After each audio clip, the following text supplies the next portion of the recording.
Well, greetings from the USA. It's such a pleasure to be here in the far South Africa. I guess this is far south that you can go. That's right. Yeah. And we appreciate all the hospitality thus far and the servitude that Brother Young was already saying. It just really touches our heart, you know, when God's men of God come up and serve you. You know, it's one thing when the people come up and help you and serve you, but when the main man comes up, you know, in the church and helps us out. He wouldn't even let us push the carts. I felt bad. He was struggling up that hill. You know, and I was helping him too. I think I was more leaning on the cart than him helping him push it, you know. But it's been a great journey that we've had this time thus far, and ended up here in a beautiful natural place here. But to come in and to feel this beautiful spirit of the body of Jesus Christ right there among you here today, it lets us know that you've been taught well on how to move in the Spirit. And I appreciate the worship after the songs. You know, that's important to give people time to worship, you know, after the song service. And it gets us brought up to a certain level. And then really all our job is as ministers is to connect you to Jesus Christ.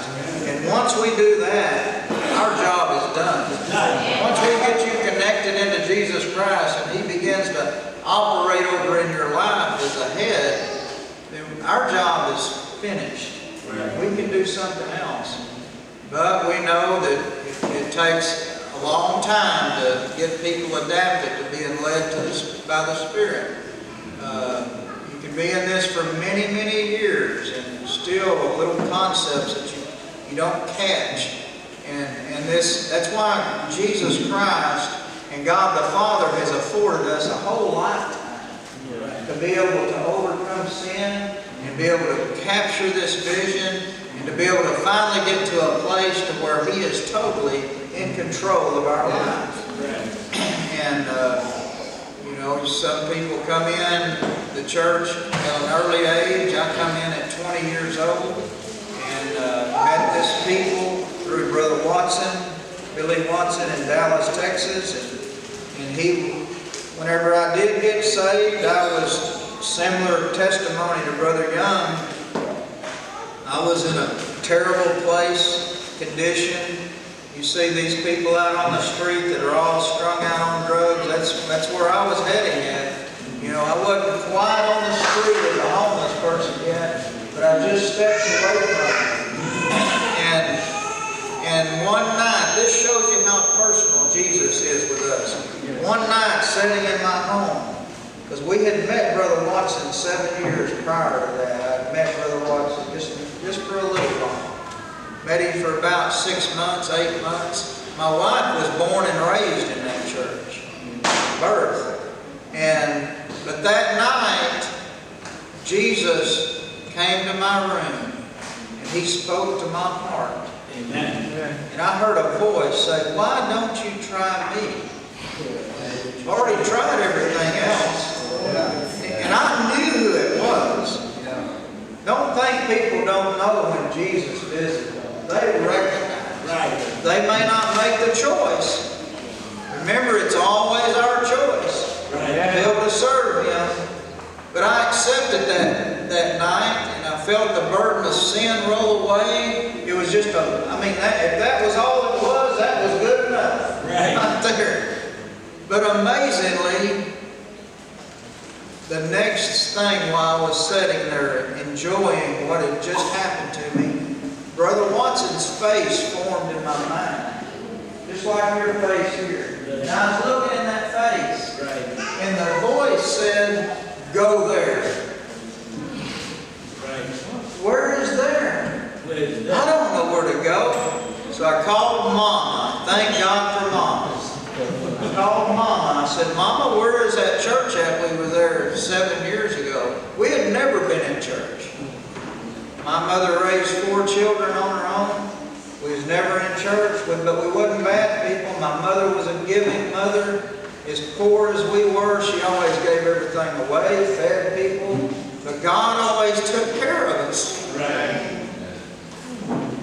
And God looks on things like that. So she didn't remember, but she called, and I finally got the address, and I walked in a church. But see, what Brother Watson was a door. He was a gate. Right. This man is a door. Right. He's a gate. And it was an entrance into the body of Jesus Christ. I didn't even know that when I walked in. I didn't know nothing about the body. You may not know nothing about the body really when you first come in, but God begins to reveal things to you and open your mind to what God is doing in the earth today. I remember when I was a little boy, young boy, probably 8 years old, the only really God we knew is my great-grandfather was a Baptist Sunday school teacher for a while. And we lived with him for a while, and I remember him reading the Bible every night.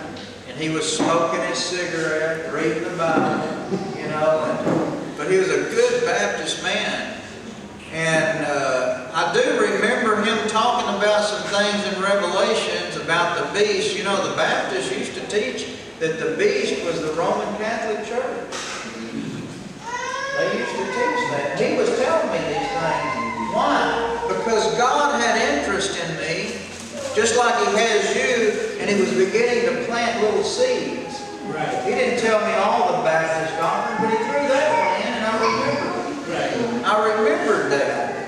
And so God adds you to the body of Christ. See, no man comes to me, Jesus Christ, lest God the Father, God the Father calls you.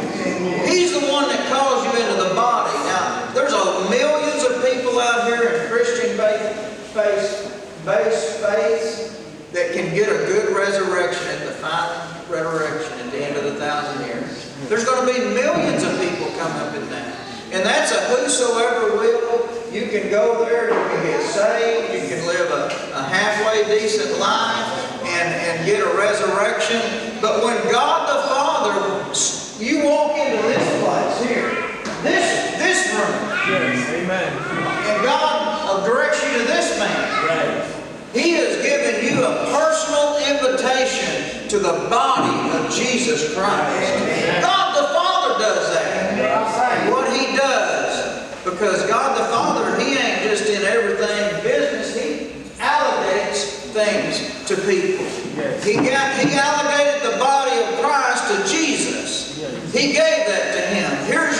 You're going to work in here. And whenever God calls you, He hands you over to Jesus Christ. He walks over and hands you over to Jesus Christ.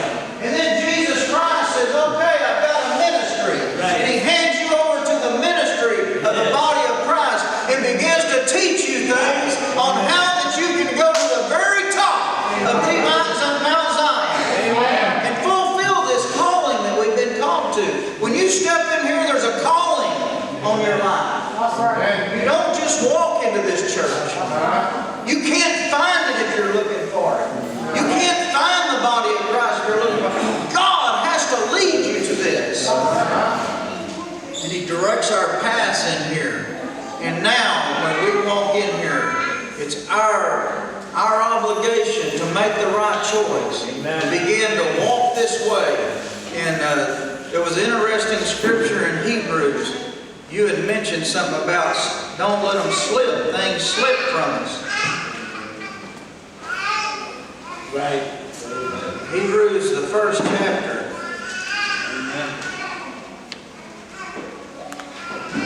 Our second chapter. Second chapter, the first verse. It said, therefore we ought to give more earnest heed to the things which we have heard. What that means is we need to pay attention to what we're hearing. Right. Amen. We need to put it in our heart. Right. He said, and we need to rehearse this. That's what we're here today for. We're not here to bring on new doctrine. No. We know you teach overcoming. We know you teach the bride, the baptism of the Holy Ghost, water baptism in Jesus' name. We're just here to reiterate. We're just here to hold your hands up and let you know we Right. We know you're here, and we're letting you know who we are. We're in the body of Jesus Christ. We're here to support and lift up this church because we know that our connection is very important to each other. Amen. But we have to rehearse these things over and over again. You think, preacher, why are you preaching that same message again? You just preached it last week. And you just preached it the week before. And you just preached it the week before. It's because we have to hear this over and over again, because the flesh and the enemy out here, there's a real enemy out here. It wants to pluck that out of your heart. Right. What happens, lest at any time we should let them slip. See, they can slip out of our life. These things can slip out of our life because we've got an enemy that's against us. Not only our carnal mind, that's already, if you know, God don't have to destroy this world. All He has to do is turn man over to his own devices, and he will destroy himself. We're already seeing that in the natural things out here, but spiritually, he's already damned. He's condemned. I don't have to condemn this world. It's already condemned. It's already going to hell. It's already going to die. But you and I have come into a place of life. And we don't want to let these things slip out of our life. That's why it's so important. I don't know if you have this problem here, but in our church we have problems of people being faithful coming to church. You know, they have relatives come in town. Oh, well, I can't come today. The service too before, they're saying, I'm a witness to Jesus Christ. Right. I want to witness to Jesus Christ. And Aunt Sally comes in, and Uncle Joe comes in to visit over the weekend on a Sunday, and they say, I can't make it today. I have Uncle Joe here. Well, I know you want to say, well, what about you just preach that you want to be a witness? Leave them at home if they won't go, and preach to them with your actions. Right. You know, we've got that problem. So we preach faithfulness so strong. Why? Because there's something in every service that you're able to get from God.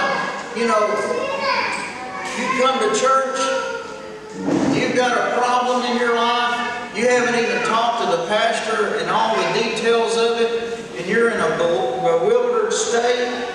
So many times I've done this myself, or we've done it as a family, and we come in church, and the Word of God begins to come forth, and all of a sudden it's like the preacher or the man of God or a testimony or a song has went inside your mind and opened it up and revealed everything in your life and laid out a way that you can get out of that, a way of escape. Amen. Here's a way of escape right here. Amen. That if we come here, God can fulfill our needs and touch things in our life and help us through the atrocities that come out here in the things of the world that comes against us.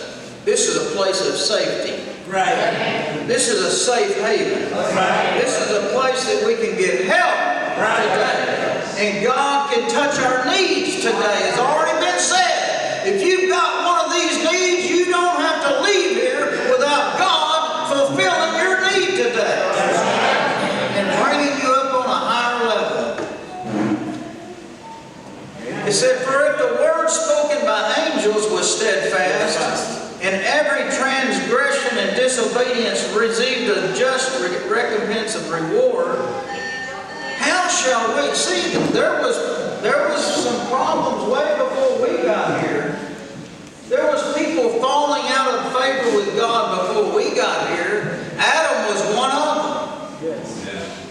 Adam had everything. You ever read the Bible? You know, like Noah's Ark? And you know, 8 souls were saved by